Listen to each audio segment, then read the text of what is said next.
today's Toy Spot, we are having a look at the Funko Five Nights at Freddy's Foxy.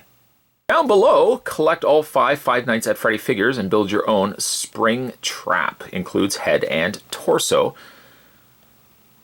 I found this at Toys R Us. Unfortunately, this was the only one I found. Toys R Us here in Canada, at least the one I go to all the time, is hit or miss. Sometimes they might have a full stock of something. Sometimes they might only have one or two.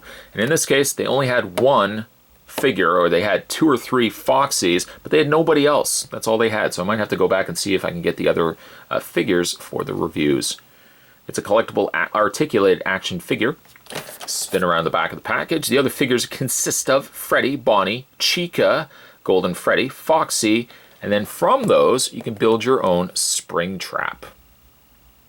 Down below that, you can go to www.funko.com to check out the other stuff that they're producing.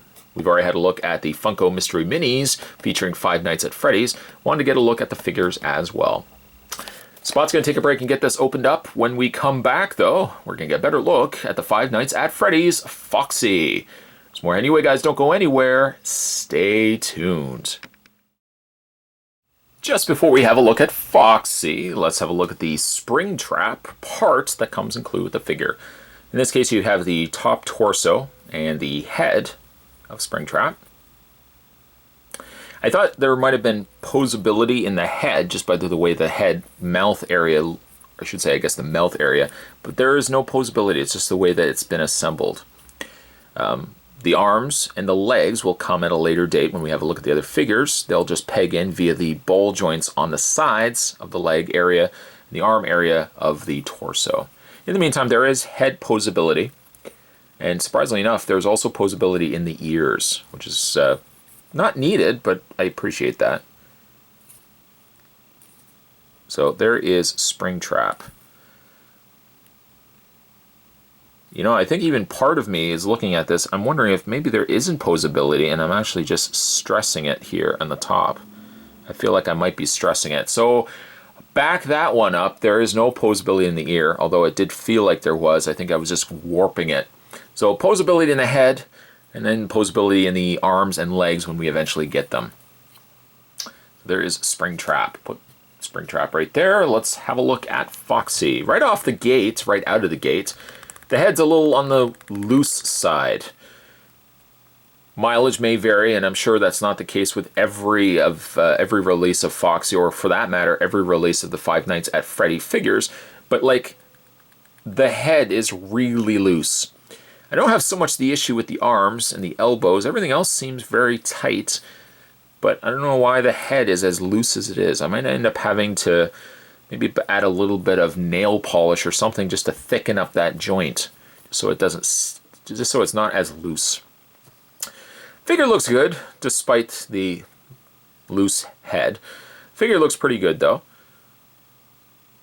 Coloring wise, some of the coloring doesn't match, but I mean, if you look at it from the standpoint that the figure or the character's gotten a little dirty over time, it makes some sense. Like the back is a much cleaner, pristine orange versus the coloring of the rest of the head, and the arms come across more of a dingier color. Spot still has not had a chance to play Five Nights at Freddy's, but I have to admit that the characters are growing on me here. Foxy looks pretty good from a standpoint. Now this reminds me when I was younger of like places like Chuck E. Cheese, which I'm sure everybody had, not necessarily a Chuck E. Cheese, but a theme park style restaurant where kids could go to and celebrate their birthdays, where there was some animatronic creature that of course was talking, stuff like that. So that kind of reminds me of Chuck E. Cheese, the little Chuck E. Cheese mascot characters. Poseability wise, a good bit of poseability on these figures, despite the fact that the head is again a little on that loose side. Full ball joint on the shoulders. This is something I want to touch base on too. Like, it seems like a lot of the components, as I try not to flick things off, elbows I've noticed, as well as what you just saw, hands, everything else wants to pop off of this figure. Spot just had to reach down and grab the hand here. Yeah, everything on the figure seems to want to pop off very easily, almost too easily for my liking. So be very careful when moving things, as you might find a couple of instances where hands and everything else want to fall out. The one side he's got the hook, the other side more posable hand. Also there is posability in the legs, the knees, nothing in the feet. The feet are completely flat. There's no posability there to speak of. But I give credit to Funko for giving us a posable version of the Five Nights at Freddy figures. I wish the head was a little bit tighter, unfortunately. I wish things didn't pop off as easily as they do. There again, there goes the hand popping off. Like, you can even see the socket. The socket, there's absolutely no friction to it. The hand just wants to pop off anytime you want to move it.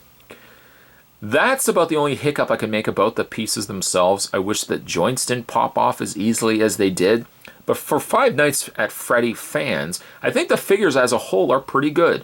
I want to pick up more of these, providing, of course, I can find the other 4 figures, and we'll have a look at those at a later date. In the meantime, today's toy spot, we are having a look at the Funko Five Nights at Freddy's Foxy. Stay tuned, guys. Spot's going to have more toy spots as well heading your way. As always, thanks for watching. See you next time.